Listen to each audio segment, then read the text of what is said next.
Hi guys, this video is not going to be telling you about one of my clocks, but showing you what happens on an electric clock that in most cases will run much longer than it needs to, even when it needs an overhaul. I'm going to show you what happens. See if this will focus. See that bulb that's formed on the end there? That's what happens to the pivots to these.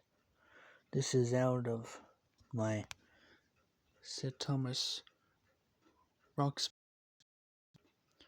It's the original one. And let me flip it over. Sorry, my big finger's got in the way. And the other side is the same way. So I replaced that gear with one that's better. And that is why electric clocks need overhauled every 5 to 7 years. Taken apart, cleaned, re-oiled, rebushed if needed. I hope that video helps you and tells you what not to do. Thank you very much for watching. Like, share, and subscribe, and have a good day. Bye-bye.